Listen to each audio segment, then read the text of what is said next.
En Radio Intereconomía, Pulso Geopolítico. Análisis sobre los nuevos desafíos mundiales. Presenta Rafa Jiménez.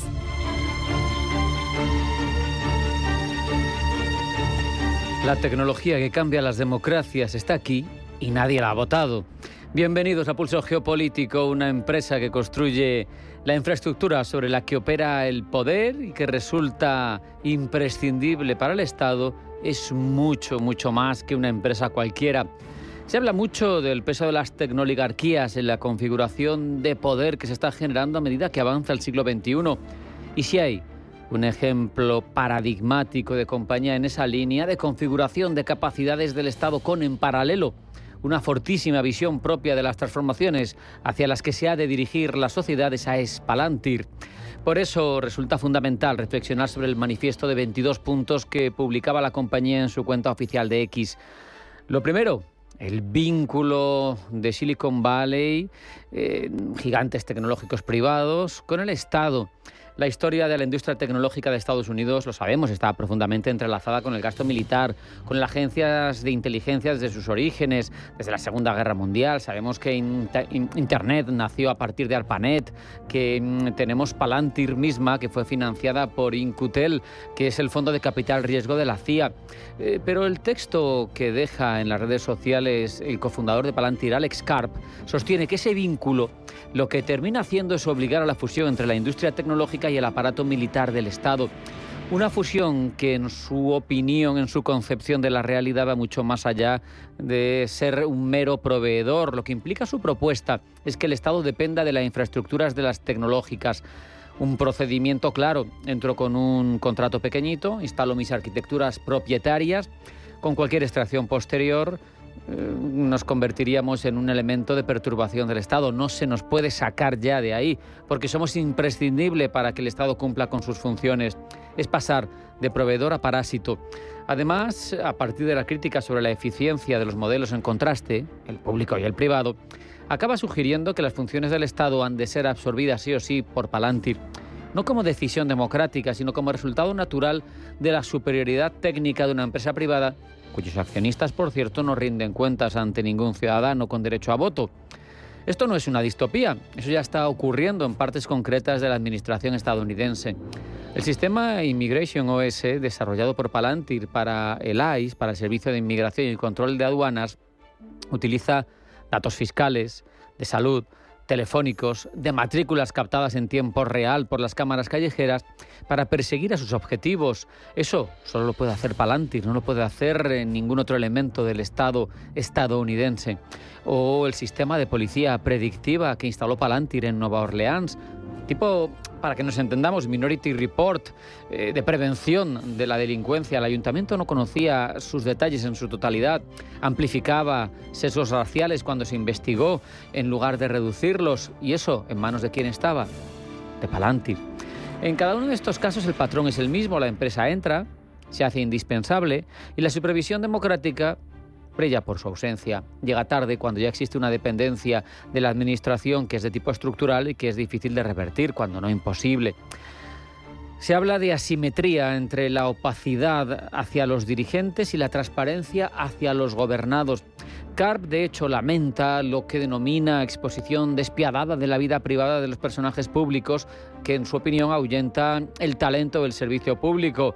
Critica la rendición de cuentas presentándolo como una defensa de la eficacia, la opacidad, digo. Es precisamente Palantir la empresa que construye la infraestructura que hace posible la exposición total de cualquier vida privada cuando el Estado lo considera necesario, no la de los dirigentes, la de cualquier ciudadano.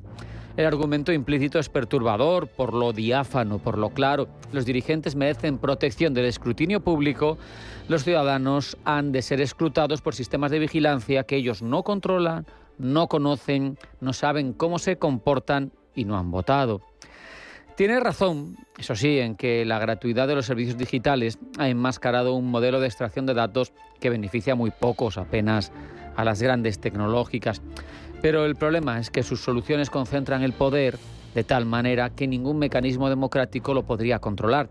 Y no es una cuestión técnica, es una cuestión política en torno a quién decide, quién rinde cuentas y ante quién, sobre todo.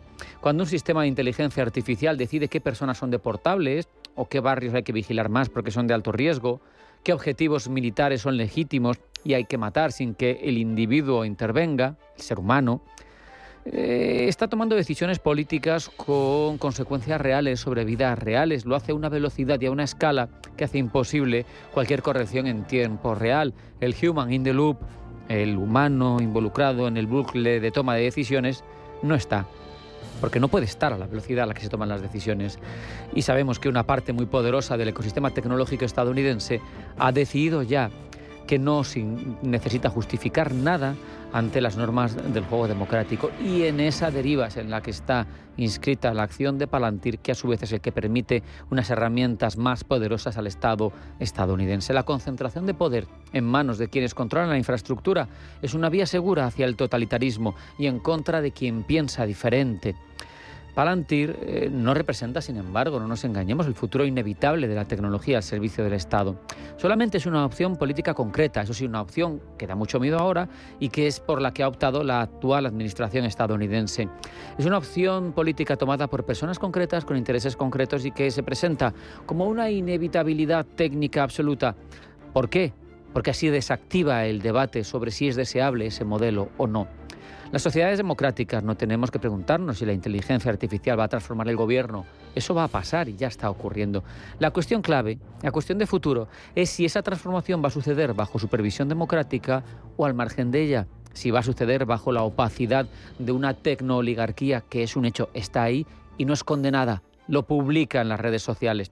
Porque si es al margen, como propone Palantir, como propone Thiel, como propone Karp, las democracias como las conocemos actualmente se van a extinguir y con ellas todos sus logros y sus derechos. Viviremos entonces bajo un totalitarismo tecnológico del que nos vienen avisando, eso sí, son honestos. Ahora, cada cual que decida en qué mundo futuro quiere vivir. Hacemos un alto en el camino. A la vuelta, información geopolítica que elabora Blanca del Tronco. No se marchen porque sigue Pulso Geopolítico.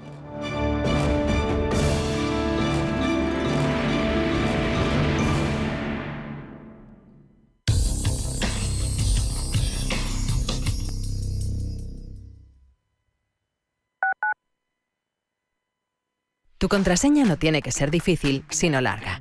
Protege tus cuentas con una frase distinta y fácil de recordar para cada una. Así tendrás claves más seguras sin complicarte. Ciberseguridad en tu día a día. Campaña financiada por la Unión Europea Next Generation. Plan de recuperación. Gobierno de España. Comunidad de Madrid. Amazon, Nvidia, Netflix, Coca-Cola, Prosus, Airbus, Ferrari, Lululemon.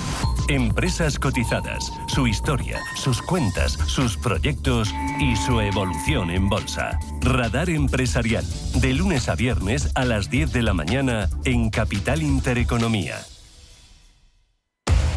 Somos aquello que siempre quisiste ser. Creamos aquello que siempre quisiste tener. Las reglas del juego han cambiado. Somos traders. Operamos. Black Bear Broker. El broker de los traders. El corazón del toreo late con fuerza en Madrid. Las entradas de San Isidro ya están a la venta. Del 8 de mayo al 14 de junio, la feria taurina más importante del mundo se vive en la Plaza de Toros de las Ventas. Compra ya tus entradas antes de que se agoten en las-ventas.com. Geopolítica, mercados, bancos centrales. Los temas más candentes que impactan en la economía mundial están en Visión Global. Cada tarde de lunes a viernes a las 7 con Marta Isern. Visión Global. Marcamos la diferencia. Radio Intereconomía. Atención inversor, únete al club de inversión de Grupos Eneas. Estamos especializados en la compra, reforma y venta de inmuebles y otros activos, ofreciendo rentabilidades muy atractivas. Coinvierte con nosotros. 91 639 0347. Grupos Eneas, tu aliado en la inversión.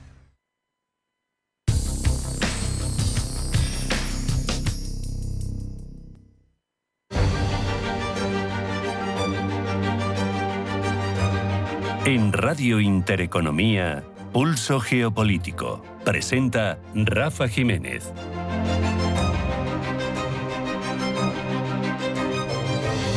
Y elabora la información geopolítica Blanca del Tronco. Blanca, bienvenida, buenas tardes. Buenas tardes. Seguimos pendientes de las negociaciones de paz entre Estados Unidos e Irán. La posibilidad de negociación entre Estados Unidos e Irán para alcanzar un acuerdo que ponga fin a la guerra sigue abierto después de que el ministro iraní de Exteriores Abbas Araqi anunciase ayer que era Estados Unidos el que había pedido negociar y Teherán lo estaba estudiando. El asaltante de la gala de corresponsales imputado por tratar de asesinar a Trump. Cole Allen, de 31 años, compareció ayer por primera vez ante un tribunal federal para que se le leyeran las acusaciones. El acusado, quien antes del asalto escribió un manifiesto en el que admitió que quería infligir el mayor daño posible al gobierno de Trump, fue imputado con 3 cargos federales, 2 delitos relacionados con el uso de armas de fuego y otro por intento de magnicidio. Carlos y Camila son recibidos por Trump y Melania en la Casa Blanca. Recibimiento con una ceremonia militar que marca el inicio de su visita de Estado. El rey pronunciará un discurso ante las 2 cámaras del Congreso, el primero del monarca británico desde el de Isabel II. En 1991, Carlos y Camila participarán además en un banquete de Estado ofrecido en la Casa Blanca por la pareja presidencial. José Manuel Álvarez llega a México tras su paso por la República Dominicana. El ministro de Asuntos Exteriores inicia así una visita de 2 días después de que los 2 países simbolizaran la normalización de sus relaciones en la reciente cumbre progresista de Barcelona. Rusia mantiene su ofensiva en Donetsk y Kharkov. Regiones en las que el ejército ruso sigue avanzando. El presidente de Finlandia, entre tanto, se reúne con su homólogo estonio para tratar la seguridad en la región del Mar Báltico, la guerra de Rusia contra Ucrania, la situación en Oriente Medio y las relaciones transatlánticas. Repuntan las tensiones entre Afganistán y Pakistán. Tensiones que repuntan después de que el gobierno talibán denunciara un bombardeo pakistaní contra una universidad, dejando al menos 6 fallecidos. Un ataque que Pakistán niega haber llevado a cabo cuando se cumplen 2 meses desde el inicio de la guerra entre ambos países. Choque de trenes en Indonesia. El vagón que recibió el impacto de la colisión entre un tren de cercanías y otro de larga distancia que dejó al menos 14 muertos en Indonesia estaba reservado exclusivamente para mujeres, una medida implantada hace más de una década en el país del sudeste asiático para combatir el acoso.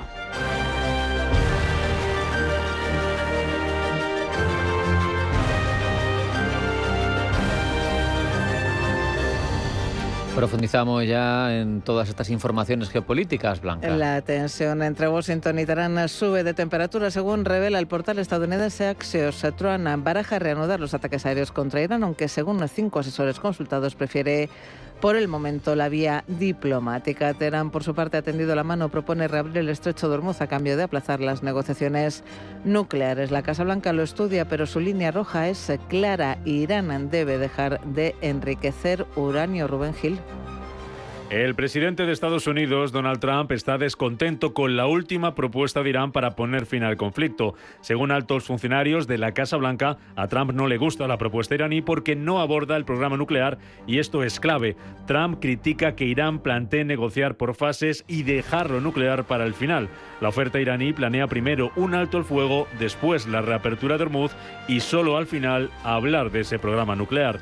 Para Washington, especialmente para Trump, esto es inaceptable por una razón estratégica. El programa nuclear es el núcleo del conflicto, no un tema secundario. Estados Unidos sostiene que si se firma primero la paz o se rebaja la tensión, Irán perderá incentivos para ceder en lo nuclear después. De hecho, la posición estadounidense es justo la contraria. Lo nuclear tiene que estar sobre la mesa desde el principio y no al final de la negociación. Se trata, por tanto, de un choque clásico de estrategia. Irán quiere rebajar la presión primero y negociar lo nuclear desde una posición más cómoda. Trump, sin embargo, quiere usar esa presión como palanca para forzar concesiones nucleares inmediatas. Es decir, uno quiere quitar presión antes de negociar, el otro quiere negociar gracias a esa presión. Existe además una línea roja muy clara. Trump lleva tiempo insistiendo en que no aceptará un acuerdo que no limite o elimine el programa nuclear iraní. Por eso, una propuesta que no lo menciona o que lo aplaza no es vista como un primer paso, sino como una forma de esquivar el tema central. Pero la tensión no solo se mide en despachos, también se mide sobre el terreno y en el mar. Hay 2 señales que preocupan. Por un lado, Israel ha emitido nuevas órdenes de evacuación en el sur del Líbano, un movimiento que apunta a una posible reactivación del frente con Hezbollah. Por otro, el Comando Central de Estados Unidos ha interceptado un petrolero iraní en un episodio que va más allá de la presión diplomática y entra ya en el terreno de la fricción directa. Todo esto eleva el riesgo de incidentes militares, represalias y sobre todo errores de cálculo, y en el centro de todo el estrecho de Hormuz. Aunque no esté completamente cerrado, basta con amenazas, inspecciones o movimientos militares para que el mercado actúe como si el bloqueo fuera real. Por eso el petróleo sigue subiendo, porque en Hormuz a veces no hace falta cerrar el paso para que el mundo empiece a notar sus consecuencias. Durante meses, Marco Rubio ha sido protagonista en la administración Trump. Escuchábamos su nombre por todas partes y muchos cuestionaban si el verdadero heredero del movimiento MAGA sería él y no el vicepresidente J.D. Vance, ex senador por Florida, halcón republicano en política exterior, voz dura contra Irán, Cuba, Venezuela y China, secretario de Estado y desde la caída de Miles Walks, asesor de seguridad nacional. En las últimas semanas, no obstante, todos estos títulos han empezado a perder peso en apariencia frente a J.D. Vance, quien además de haber sido el primer alto cargo en ser escoltado tras el intento de atentado el pasado sábado, se ha convertido en la cara política de la delegación estadounidense, acompañando por enviados especiales y figuras de máxima confianza del entorno de Trump. Esto plantea una pregunta evidente: ¿por qué J.D. Vance y no Marco Rubio? Manuel Fernández Avilés. La pregunta no es menor, porque en teoría el secretario de Estado es el jefe de la diplomacia estadounidense, es quien representa al país ante otros gobiernos, quien coordina el cuerpo diplomático, quien suele viajar de capital en capital para desbloquear crisis y quien formalmente conduce las negociaciones internacionales en nombre del presidente. Así lo hemos visto muchas veces. Por ejemplo, el secretario de Estado de Joe Biden, Antony Blinken, tuvo una presencia constante en Oriente Medio durante la guerra de Gaza. Se reunió con líderes israelíes, árabes y europeos y ejerció esa diplomacia de pasillo, de escala, de llamada y de presión. Con Rubio, no obstante, la imagen es distinta. No es que haya desaparecido, pero sí ha perdido algo muy importante en Washington: la centralidad mediática. Su menor presencia en los medios es reflejo de la idea de Trump sobre la política exterior: menos departamento de Estado clásico y más diplomacia personalista. Así lo reflejaba ya que Trump concediese tanto peso a sus dos enviados especiales, Jared Kushner y Steve Witkoff. El primero es su yerno, un astuto empresario con contactos regionales, y el segundo es su amigo de confianza y abogado, conocedor de su presidente solo como un buen cómplice haría. Ahora, al elegir a Vance como cara visible, trata de proyectar algo muy similar. Digamos que Trump quiere encarnarse en la mesa de negociaciones. Para empezar, cuando habla el vicepresidente, lo hace alguien que está a un paso de la cabeza de la Casa Blanca. Esto transmite una idea de continuidad política y de autoridad. En segundo lugar, Vance representa mejor que Rubio el instinto antiintervencionista de una parte del trumpismo. Recordemos lo que reveló hace unas semanas el medio estadounidense Axios. Cuando meses atrás el primer ministro israelí Benjamin Netanyahu presentó su propuesta bélica contra los ayatolás en la sala de la crisis de la Casa Blanca, Marco Rubio y el secretario de Defensa Pete Hegseth apoyaron la entrada en la guerra. Vance, por su lado, se mostró precavido y contrario ante los efectos que el conflicto podría tener en las elecciones de medio mandato. Los iraníes posiblemente conocen esta postura y, por tanto, la posibilidad de negociar una salida o una desescalada se puede leer más como un movimiento político del vicepresidente que como una concesión del apartado diplomático tradicional. En las circunstancias actuales, el perfil duro e ideológico de Rubio no interesa a Washington, sobre todo no de cara a los negociadores. Entre bastidores, sin embargo, sigue siendo el encargado de dar el visto bueno a las ofertas de paz. Es el que se asegura de que las líneas rojas estén bien delimitadas. Así lo reflejaba en la última entrevista concedida a Fox News, publicada ayer mismo. Basta decir que la cuestión nuclear es la razón principal por la que estamos en esta situación. En esencia, buscan expandir y exportar su revolución, no solo lo que hacen en Irán, por eso están con Hezbollah en el Líbano. Por eso han apoyado a Hamas, por eso han apoyado a las milicias en Irak. No solo buscan dominar Irán, buscan dominar la región. Imagínense, eso con un arma nuclear. Miren lo que han hecho con los estrechos, un ejemplo magnífico. El estrecho es básicamente el equivalente a un arma nuclear económica que intentan usar contra el mundo. Y encima se jactan de ello. Están colocando vallas publicitarias en Teherán, alardeando de que pueden controlar el 25% o el 20% de la energía mundial. Imaginen si esas mismas personas tuvieran acceso a un arma nuclear. Quizá su papel actual parece menos visible, pero no es necesariamente menos importante. Vance negocia la fotografía, pero Rubio custodia la doctrina, dejando la última palabra, claro está, al presidente Trump. La paradoja es que mientras pierde protagonismo en la imagen pública, Rubio concentra una cantidad enorme de poder institucional, porque además de ser secretario de Estado, Rubio ocupa también el cargo de asesor de seguridad nacional en funciones, es decir, combina dos de los puestos más sensibles de la política política exterior estadounidense, el jefe de la diplomacia y el coordinador de la seguridad nacional desde la Casa Blanca. Esto no ocurría desde Henry Kissinger en los años 70. Y miramos a África porque en medio de la guerra entre República Democrática del Congo y el grupo paramilitar M23, Estados Unidos y Emiratos Árabes Unidos invertirán $100 millones para proteger las minas del país de África Austral. República Democrática del Congo tiene uno de los suelos más ricos del mundo en cobalto y coltán, dos insumos que atraen la mirada de industrias tecnológicas y de países que aspiran a la autonomía estratégica. Sin embargo, algunas de las minas más ricas en estos minerales siguen controladas por la milicia M23 para financiar la guerra. Paloma Arnaldos.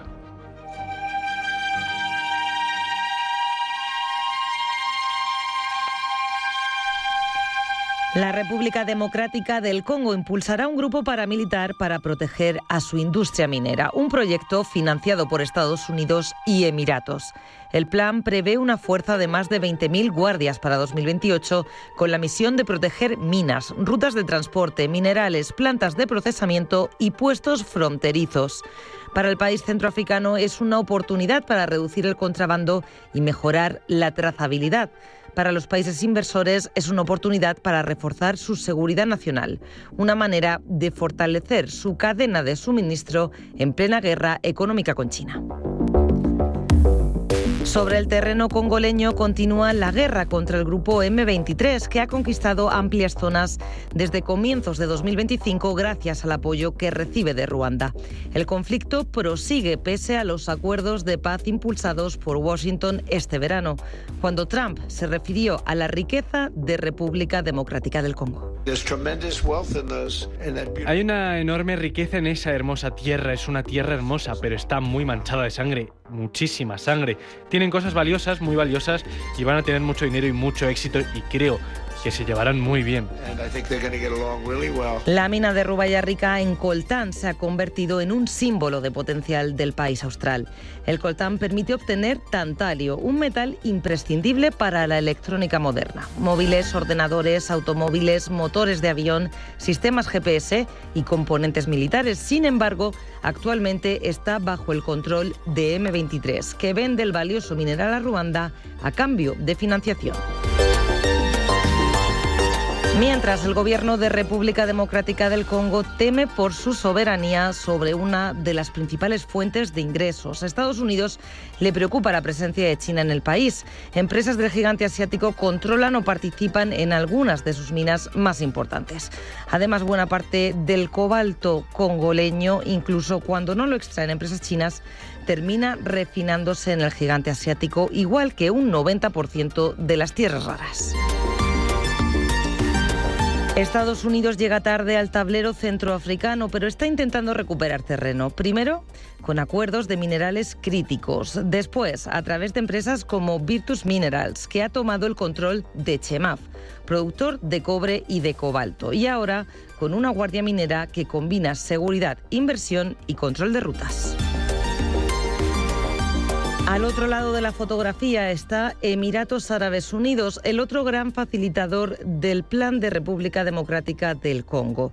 Abu Dhabi ya ha firmado acuerdos con Kinshasa sobre trazabilidad de minerales críticos o comercio de oro. Pero su papel en África no está libre de controversias. En Sudán, Emiratos ha sido acusado por las autoridades sudanesas de apoyar a las fuerzas de apoyo rápido, algo que el país niega.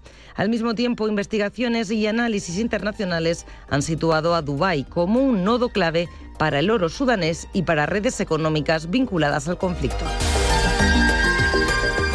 Por eso, la noticia congoleña puede leerse de dos maneras. La versión oficial dirá que se trata de proteger minas, combatir el contrabando y atraer inversiones responsables. Pero la lectura geopolítica es más dura. Estados Unidos y Emiratos están entrando en el corazón mineral de África para disputar a China el control de los materiales que alimentan la economía tecnológica y militar del futuro. Y la gran paradoja es que, una vez más, la República Democrática del Congo aparece como un país inmensamente rico, pero obligado a negociar su seguridad desde una posición de fragilidad.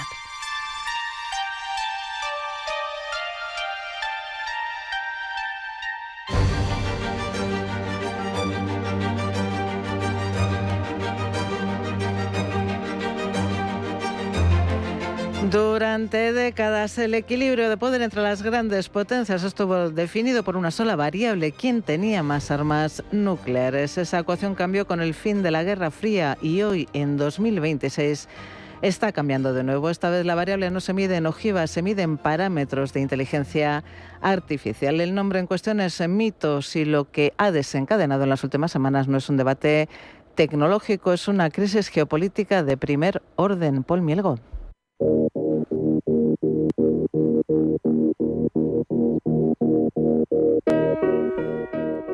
El poder de una nación ya no se mide en ojivas nucleares, sino en modelos capaces de encontrar grietas en el mundo digital. Ricardo Rodríguez Contreras, presidente de la Asociación Europea para la Transición Digital y director de investigación en Eurofound.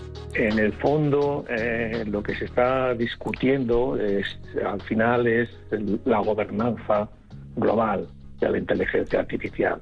Y la Unión Europea tiene que reconocer que desde el punto de vista de la implementación de la inteligencia artificial, pues no tenemos hoy por hoy un margen de soberanía grande. Ahora mismo la carrera por la IA, que es una carrera global, estratégica, básicamente compiten dos actores, que es China y Estados Unidos. Mythos es un modelo de IA diseñado para comprender código, analizar sistemas, detectar vulnerabilidades y ayudar a corregirlas. Anthropic lo ha presentado dentro de Project Glasswing, una iniciativa restringida para que grandes empresas tecnológicas y operadores de infraestructura crítica refuercen sus sistemas antes de que atacantes humanos o modelos rivales exploten esas mismas debilidades. Entre los socios iniciales figuran Amazon Web Services, Apple, Google, Microsoft o Nvidia, entre otros. El problema es precisamente ese. La misma herramienta que sirve para defender también puede servir para atacar. Anthropic sostiene que Mythos ya ha identificado miles de vulnerabilidades de día cero en software crítico. Es decir, fallos que no estaban documentados, que no tenían parche disponible y que en manos equivocadas podrían abrir la puerta a intrusiones en navegadores, sistemas operativos, bancos, hospitales, redes eléctricas o infraestructuras estratégicas. Ahí nace la alarma. No porque Mythos sea una inteligencia artificial maligna, sino porque reduce los tiempos de la guerra cibernética y podría ser la antesala a la automatización de decisiones. Frank Scandell, experto en tecnología e IA. Cuando un sistema te clasifica o recomienda o ejecuta acciones, en milisegundos el ser humano queda directamente reducido a una supervisión simbólica. Anthropic no es una empresa cualquiera en esta discusión. La compañía se ha enfrentado al Pentágono por negarse a entregar un acceso sin restricciones a cloud para todos los usos legales. Es decir, no quiere que el Pentágono usara cloud sin límites, pero ha creado Mythos, un modelo que el Pentágono, la Casa Blanca o los servicios de inteligencia difícilmente pueden permitirse ignorar. Para Estados Unidos, una IA capaz de detectar fallos invisibles en sistemas críticos tiene un valor evidente en tres planos. Primero, defensivo. Permite blindar antes que nadie las infraestructuras nacionales, desde bancos hasta redes eléctricas, frente a ataques de ransomware, sabotajes o espionaje extranjero. Segundo, ofensivo. Aunque Anthropic insista en su uso defensivo, conocer una vulnerabilidad también significa saber por dónde puede entrar un atacante. Y tercero, geopolítico. En una competición con China, Rusia, Irán o Corea del Norte, disponer de modelos capaces de acelerar la ciberinteligencia puede marcar la diferencia entre anticiparse o reaccionar tarde. Pekín, por su lado, lleva años entendiendo la inteligencia artificial como una herramienta de soberanía, control interno, competitividad económica y poder militar. Para China, Mythos no será solo una innovación de Anthropic, será una señal de que Estados Unidos puede estar entrando en una nueva fase de superioridad cibernética apoyada en IA privada. Y eso puede acelerar todavía más su propio esfuerzo por desarrollar modelos nacionales, reducir dependencia tecnológica y reforzar la integración entre inteligencia artificial, ciberseguridad y defensa. Europa, mientras tanto, queda atrapada en una posición más incómoda. Tiene una respuesta regulatoria más desarrollada, un discurso más fuerte sobre derechos fundamentales y un enfoque basado en riesgos. Ricardo Rodríguez Contreras. La finalidad de la regulación europea sobre inteligencia artificial tiene dos sentidos. Por una parte, promover y acompasar el desarrollo y la implementación de los sistemas y aplicaciones de inteligencia artificial, pero preservando los valores europeos de protección de los individuos y de los valores europeos en general. Lo que Europa no tiene, al menos por ahora, es la misma soberanía tecnológica que Estados Unidos o China. Puede exigir garantías, puede clasificar sistemas de alto riesgo, puede pedir transparencia y puede intentar evitar que una herramienta como Mythos se use para vigilancia masiva o para fines militares opacos. Pero su problema de fondo es otro. Muchas de las tecnologías que necesita regular no nacen en Europa.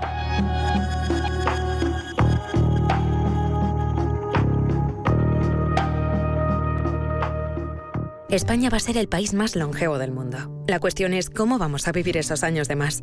No nos vamos a conformar solo con cumplir años, queremos vivirlos al máximo. Y para eso Asisa presenta Bienvejecer. Cuidarse hoy para vivir mejor mañana. Descúbrelo en bienvejecer.es. Asisa, mejor así. Empresa colaboradora de Teatro Real cerca de ti. La caída de un trabajador sin protección desde una cubierta, el vuelco de una carretilla, materiales que caen de una grúa. Tan solo son segundos, segundos que pueden terminar en tragedia. Entre la vida y la muerte, la prevención. Que el trabajo no se lleve más vidas. Consejo Aragonés de Seguridad y Salud Laboral. Gobierno de Aragón. ¿Estás listo para que tu evento de empresa sea algo único?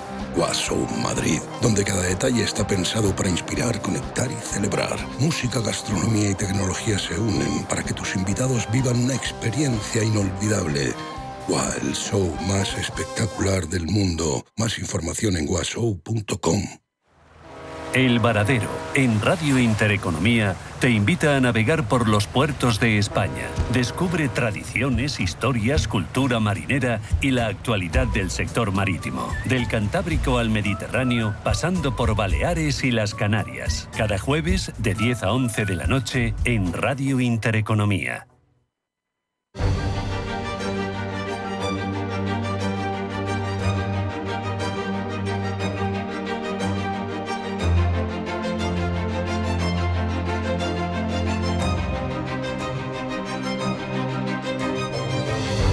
En Radio Intereconomía, Pulso Geopolítico.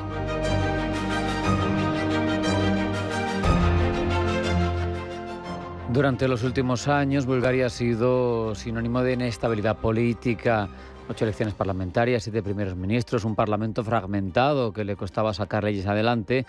Las cosas han cambiado con la victoria del expresidente Rumen Radev, líder del movimiento Bulgaria Progresista, con mayoría absoluta. Sabemos también, no obstante, que a pesar de su decisión o de sus palabras sobre mantener a Bulgaria en la Unión Europea y a la OTAN, pues tiene ciertas simpatías prorrusas, también hacia Víctor Orbán. Nos preguntamos, ¿estamos ante un nuevo caballo de Troya prorruso en el flanco oriental de la alianza? ¿O estamos ante quien va a traer la estabilidad de los búlgaros, la que llevan años exigiendo? Lo hablamos con Moisés Ruiz, profesor de Comunicación y Liderazgo Político de la Universidad Europea. Moisés, bienvenido, buenas tardes.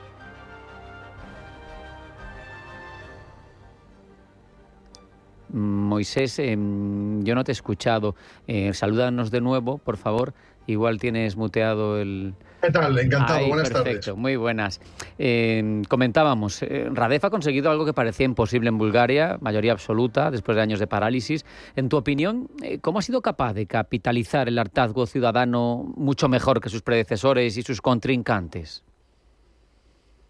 Bueno, la verdad es que es un caso muy extraño, muy contradictorio, muy en la línea de la política actual en Europa y casi en otras partes del mundo, donde hay contradicciones constantes entre lo que se dice, lo que se hace, entre lo que se piensa, y Radev la verdad es que las tiene todas, pero ha conseguido algo fundamental, que ha sido sumar la variable hartazgo, la variable indignación, incluirla en su currículum político. Y yo creo que ha sido el pragmatismo de la sociedad búlgara, sumado a esa indignación por tanta inestabilidad política, falta de credibilidad en sus líderes, corrupción, etcétera, lo que le ha otorgado esta mayoría suficiente para gobernar los próximos años en Bulgaria. Radev fue presidente, dimitió, se ha presentado a las elecciones. ¿Cómo valoras esa jugada estratégica? ¿Le ha dado ventaja de aparecer como hombre de Estado frente a otros políticos más desgastados? A ver, sí, evidentemente. Es curioso porque desde 2017 forma parte de esta crisis institucional y de esta situación de corruptelas y de déficit democrático, pero ha sabido desligarse, ha sabido mostrarse al pueblo como una persona con un liderazgo fuerte, capaz de protegerles. Esto ha sido evidente y es lo que el pueblo pues ha recibido de Radev y por lo que le ha otorgado la confianza. El liderazgo, hay que tener en cuenta algo que es evidente. Cuando la sociedad tiene miedo, hay demasiadas incertidumbres sobre su futuro, optan más por liderazgos de aspecto directivo o coercitivo que por otro tipo de liderazgos que la palabra o la retórica tienen más preponderancia. Y esto es lo que ha ocurrido. Radev les ha dicho lo que quieren oír. Su pasado militar pues le otorga ese carácter coercitivo, esa intransigencia con respecto a algunas políticas que los búlgaros temen, y es por lo que le han otorgado la confianza. A pesar de que tiene un discurso claramente prorruso, Radev insiste en que va a mantener a Bulgaria en la OTAN, en la Unión Europea. ¿Es creíble este mensaje porque plantea una doble fidelidad o simplemente es una forma de tranquilizar a Bruselas? A ver, ahora mismo Radev, que es pragmático, sin duda alguna, yo creo que esta también es una de las cuestiones actuales que vamos a ir viendo paulatinamente en otros países. Bueno, también lo hemos visto en Hungría. El pragmatismo es por encima de la ideología. El pragmatismo subordina a la ideología. Entonces él se ha presentado ante todo como un líder pragmático. Y él este pragmatismo lo tiene que mantener y tiene que ser cauteloso. El 1 de enero de este año ha comenzado el tránsito hacia el euro. El Banco Central Europeo considera que esta transición puede acabar después del verano. Hasta el momento se están presentando en los mercados los dos precios, el de la LEP antiguo, que era la moneda antigua, y el euro, para evitar redondeos abusivos. Entonces yo creo que de momento, hasta que en este año, él va a seguir con esta ambigüedad. Veremos a ver a partir de 2027, cuando considere que la economía búlgara está ya incrustada dentro de la zona euro, a ver qué decisiones toma. Porque evidente es que una cosa es lo que dice su currículum y otra cosa es lo que tiene que hacer. Por ejemplo, el gas ruso pues lo ha cortado, no deja que pase gas ruso por su zona para países como Hungría o como Serbia, entonces lo va a mantener. Luego tiene una mirada efectivamente prorrusa. Bulgaria tiene una deuda de gratitud histórica con Rusia y veremos a ver qué hace. A la vez está en la OTAN. O sea, es que hay demasiadas incógnitas y este hombre ahora mismo no podemos decir hacia dónde irá, porque insisto, yo creo que su sentido pragmático le irá dictando la realidad y él irá tomando medidas según considere que la economía de su país o la estabilidad de su país pues le favorece o le perjudica. Entonces ahora está todo. Y eso es muy, muy complicado. Por un lado, mira bien a Putin, pero por el otro lado, corta el suministro de gas ruso hacia los países europeos. Entonces, insisto, es una incógnita y yo creo que hasta que no empiece el año que viene no veremos de verdad la cara de Radev. Y luego hay otra contradicción. O sea, él, bueno, históricamente viene apoyado por el Partido Socialista, que bueno, es una evolución al comunismo que había antes en Bulgaria. Ahora, el partido que ha pilotado su liderado es un bloque progresista, pero sin embargo se manifiesta muy partidario del ultraconservador Orbán y socialmente dice que tiene bastante en común con Orbán. Es decir, estamos ante un líder que él mismo, según lo que vaya haciendo, nos tiene que ir dando la definición de lo que propone y de su realidad. Seguro, Moisés, que dentro de un año podemos analizarlo por sus hechos, ¿no? Mucho mejor, pero de lo que sabemos hasta ahora, tú como experto en liderazgo y comunicación política, ¿qué similitudes y diferencias encuentras con liderazgos de la zona? Llamativos, tú has mencionado a Orbán, pero tenemos a Fico, o tenemos, incluso yéndonos más lejos, no al Trump actual, sino al Trump de la primera etapa, ¿no? Que llegaba un poco más detapado. No sé si hay un manual común, si estos líderes del este tan peculiares son todos cortados por el mismo patrón o cada cual tiene sus propias peculiaridades. Bueno, él tienes un pasado militar que le marca. Y cuando tienes este pasado, tu liderazgo siempre tiende hacia el estilo coercitivo, el estilo directivo, no el democrático. Entonces, a ver, hay similitudes con otros líderes de extrema derecha, sin duda alguna. Con Fico, lo hay con Orbán, él tampoco lo niega. También hay partidos políticos de izquierda en Europa. En Alemania, por ejemplo, hay uno que es evidente, ha obtenido un resultado ahí alentador, que mezcla ambas cosas, ¿no? Mezcla una parte de indignación económica que considera solucionarla con vías puramente socialistas, pero sin embargo luego ideológicamente se muestra claramente anti-inmigración. Entonces, en esta contradicción se están manifestando algunos partidos que están orbitando en el entorno de la izquierda. Desde luego está alejado de lo que es el liberalismo, entendiendo como liberalismo conservador o liberalismo socialdemócrata, que es lo que actualmente está en gobierno de la Unión Europea. También se manifiesta en contra del Pacto Verde, lo mismo que hace Vox en España, y lo mismo que hace Fico, lo mismo que hacía Orbán. Es decir, que ves que ideológicamente también encontramos en él similitudes con líderes más hacia la extrema derecha.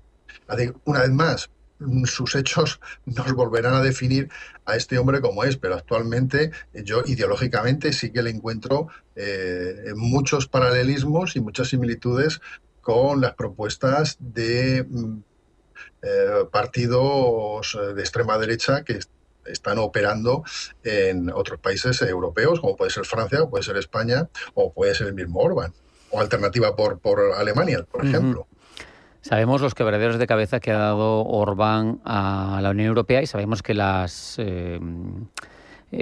los esquemas jurídicos de la propia Unión Europea, de los tratados, le han dificultado bastante lidiar con ese alumno díscolo, el famoso artículo 7, que limita ciertas cosas, pero que no te permite tampoco sancionar de una manera lo suficientemente coercitiva a ese que no cumple con lo que dicta la mayoría. Te pido, para ir terminando, es una apuesta, pero ¿tú crees que vamos a ver un Radev tan beligerante en Bruselas como hemos visto a Orbán?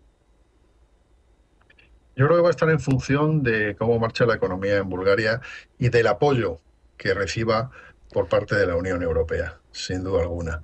Yo creo que ahí es donde la actual gobernanza europea tiene que procurar ser lo máxima prudente, tener cautela y evitar que Radev mire hacia el Kremlin, ¿no?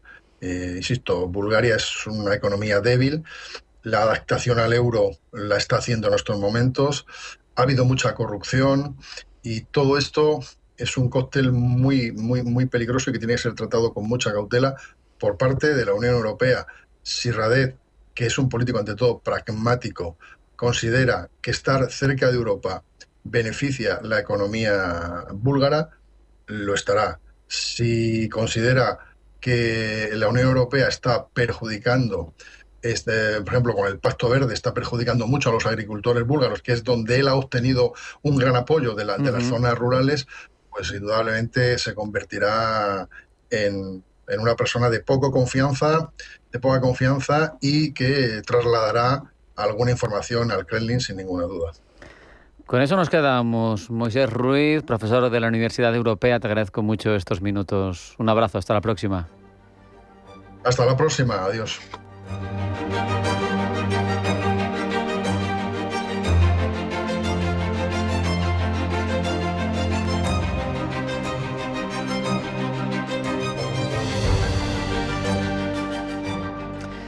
En las últimas semanas, especialmente, Pakistán ha emergido como un actor relevante en un escenario de máxima tensión. Ya sabemos, la guerra entre Estados Unidos e Irán, pero sabemos que esa propia República Islámica navega entre diversos fuentes. Es mucho más que un mediador ocasional.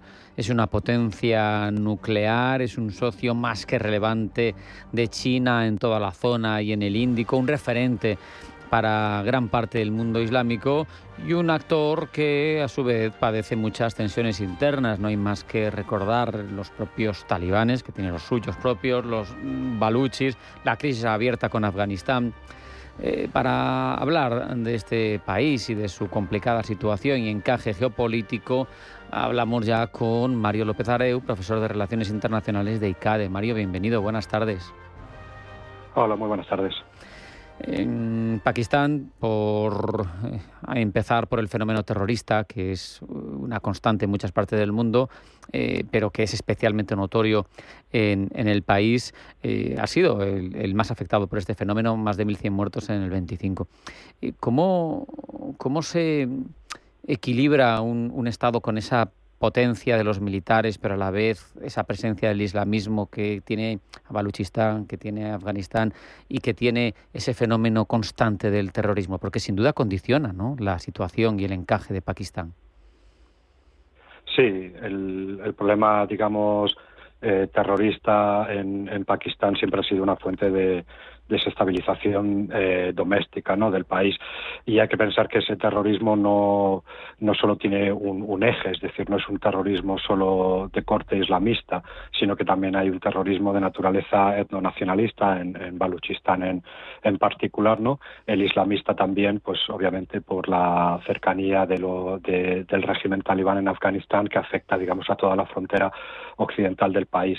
El terrorismo para Pakistán siempre ha sido una fuente de no solo inestabilidad doméstica, que afecta pues a las inversiones extranjeras, al propio crecimiento del país, a la sensación de seguridad, refuerza, digamos, el poder del ejército, ¿no?, dentro de lo que es una democracia muy, muy inestable, pero también tiene un impacto, digamos, en la percepción de Pakistán a nivel internacional. Es decir, obviamente sabemos, ¿no?, que pues Bin Laden vivía en Pakistán, ¿no? Luego obviamente en el pasado fue el ataque del 11 de septiembre, donde muchos de los terroristas eran de origen pakistaní, pero luego también tenemos, por ejemplo, el ataque en 2009 al equipo de cricket nacional de Sri Lanka, que tuvo un gran impacto en el país. Es decir, que el terrorismo a Pakistán le afecta tanto a nivel doméstico, creando inestabilidad y dando más poder a las fuerzas, al ejército, pero al mismo tiempo también daña la imagen del país a nivel internacional, tanto en Occidente, pero también en su propia región. Sabemos que Pakistán, al menos al global de los ciudadanos, les ha sorprendido como un mediador inesperado, quizá quien esté avisado, ¿no?, pero entre Irán y Estados Unidos. En tu opinión, dos cosas: ¿a qué se debe ese rol y si es creíble su peso, su impacto, o actúa como interpuesto? Hay dos partes, ¿no? La mirada corta y la mirada larga, por ponerlo de esa forma. En la mirada larga diríamos que lo que estamos viendo en lo que se puede llamar el Oriente Medio, Asia Central, incluso, digamos, ya entrando hacia el subcontinente indio, ¿no? Es decir, lo que podemos llamar el mundo islámico de esa región, desde el Mediterráneo Oriental hasta el Océano Índico, lo que hemos visto ha sido un cambio de paradigma, ¿no? Un cambio de paradigma entre muchos estados islámicos en la región, impulsado sobre todo por Estados Unidos, ¿no? Un realineamiento en la estructura de defensa o de seguridad en la región, en la que Israel ya no es un estado paria.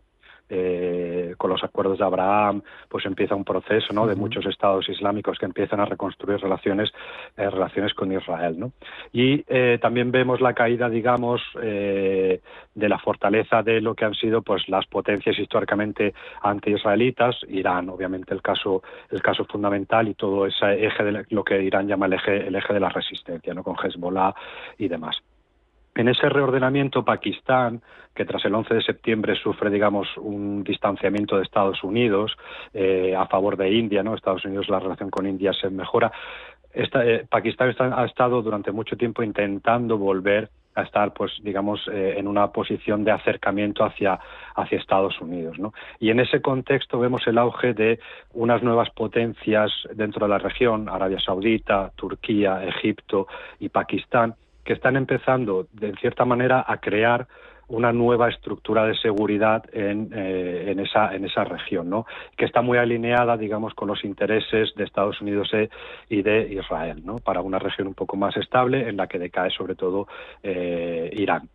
En ese sentido, Pakistán se ha vuelto, digamos, lo que era un país que miraba mucho hacia lo que era el subcontinente indio y su rivalidad histórica con India y la relación con China. Ahora empieza también a mirar hacia su occidente, ¿no? Y a este nuevo rol que puede jugar en ese gran mundo islámico, ¿no? Y ahí en gran medida es donde entra... Sí, perdona que te he interrumpido. Sigue. Sí, y en ese sentido, ¿no? La mirada corta, pues, sería mirar a su rol, pues, en la guerra de Irán, ¿no? Y su posición mediadora. ¿Qué ocurre aquí? Pues en cierta medida Pakistán, y sobre todo podemos hablar, ¿no?, de Asim Munir, el jefe mayor de la defensa, que juega un papel muy importante dentro del propio Pakistán, ve una oportunidad, digamos, en actuar como mediador en el conflicto, de acercarse hacia Estados Unidos, ¿no? Entonces, en gran medida Pakistán se ofrece a mediar entre su vecino Irán y la gran potencia Estados Unidos, y los propios iraníes, y aquí es un poco la visión corta, ¿no? Es decir, los iraníes no se fían tanto de Pakistán. Irán necesita algún proceso de mediación, porque obviamente no es tan poderoso militarmente como Estados Unidos e Israel, pero es verdad que en Irán hay una cierta desconfianza hacia el papel mediador de Pakistán, porque consideran que está utilizando el conflicto de una manera para acercarse, pues, a Donald Trump, ¿no? y a la administración estadounidense. Entonces ahí en gran medida Pakistán tiene una estrategia a largo plazo de reposicionamiento como potencia, no solo en Asia Meridional, sino también en el mundo islámico de manera más amplia. Y en el corto plazo, pues, esta táctica, ¿no?, digamos, de mediación en el conflicto iraní, que ya veremos, bueno, qué frutos da verdaderamente. La verdad es que esa mirada hacia el oeste de Pakistán con las monarquías del Golfo es curioso, nos trae noticias. Esto lo voy a contar ahora, Mario, porque lo acabo de recibir de una compañera. Los Emiratos Árabes Unidos han decidido salir de OPEP y OPEP Plus a partir del 1 de mayo por la crisis en Hormuz, y en línea con el plan estratégico y económico a largo plazo del país para mejorar su flexibilidad de respuesta ante estas situaciones. Un Pakistán, veremos cómo afecta esto a todo, pero bueno, eso es otra cuestión que no estamos tratando aquí. Un Pakistán que es clave en la Organización de Cooperación Islámica, pero que precisamente, yo te pregunto, ¿es realmente líder? ¿Tiene algún liderazgo en el mundo sunita? Aunque sé que tiene su propia minoría chiita, pero ¿es líder en el mundo suní, o está instrumentalizado como actor por esas monarquías del Golfo que son más pequeñas en población, que no tienen ninguna bomba nuclear, pero que tienen mucho dinero y mucho poder de otro tipo? Sí, justo lo que acabas de indicar, ¿no? Es decir, es una relación en cierta medida simbiótica, ¿no? Por un lado, Pakistán es el único país islámico que tiene la bomba nuclear, que tiene un ejército, unas fuerzas armadas muy poderosas, ¿no?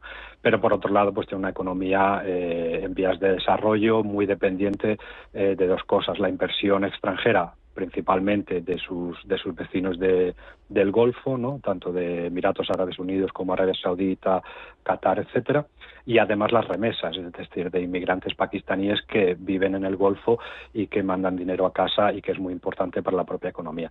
Entonces, en gran medida, esas relaciones simbióticas, por una parte, Pakistán provee a estos países, digamos, de un apoyo militar, de un paraguas, no como tal un paraguas nuclear, ¿no? Pero ese apoyo, digamos, militar a la hora de entrenar a sus fuerzas, de aconsejar, etcétera, y a cambio estos países le proveen de pues ese apoyo y esas inversiones económicas necesarias para Pakistán, ¿no? Y aquí volvemos a la figura, ¿no?, de Asim Munir y el liderazgo actual en Pakistán, ¿no?, donde hay una cierta alianza pragmática entre el primer ministro Shehbaz Sharif y el jefe mayor de la defensa, Asim Munir, que han buscado en gran medida crear una especie de consenso civil-militar, un liderazgo, digamos, una especie de bicefalia, que se sustenta sobre una alianza pragmática basada en un conservadurismo social, una necesidad de un crecimiento económico y, por último, pues el poder duro, ¿no?, como base de la defensa y la fuerza pakistaní. Entonces, Pakistán está utilizando esa fortaleza militar en gran medida para tejer esas alianzas y construir, pues, para su propio beneficio, ¿no?, esa necesidad de crecimiento económico. Y verdaderamente esto lo vemos, ¿no?, pues a partir del conflicto en mayo de 2025, ¿no?, con India, la operación Sindoor, donde Pakistán salió muy reforzado a ojos de la comunidad internacional desde un punto de vista militar, ¿no?, cuando fue capaz de derribar varios cazas indios, y en gran medida se rompió esa idea de que India era muy superior militarmente a Pakistán. Pakistán emerge, digamos, como una fuerza militar muy importante de lo que sería la Asia occidental, ¿no? Habría muchos temas que tocar, como su mirada hacia el extremo del este, hacia China, etcétera, su papel en todas estas, en Gwadar y todas las iniciativas económicas chinas, pero la verdad, María, es que se nos ha acabado el tiempo y con esa última reflexión tenemos que quedarnos. Mario López Areu, profesor de Relaciones Internacionales de ICADE, muchísimas gracias, un fuerte abrazo, hasta la próxima. Un placer, muchísimas gracias. Hasta aquí hemos llegado, culmina aquí esta edición de Pulso Geopolítico en la que hemos reflexionado sobre Palantir y las tecnológicas dentro del Estado, les hemos contado las noticias y hemos ahondado por un lado en Bulgaria y por otro lado en Pakistán. Sean felices, pasen buena tarde y acudan mañana a su cita con nosotros. Esto es Pulso Geopolítico. Hasta mañana.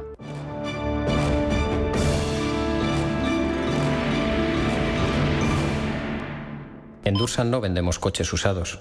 En Dursan los reacondicionamos con precisión quirúrgica, estética, mecánica, interior. Dursan, como nuevo, listo para conducir. Tu coche en carretera de Valladolid 131-135, Polígono Industrial Villares de la Reina, Salamanca, o en automotordursan.com. No es nuevo, es Dursan.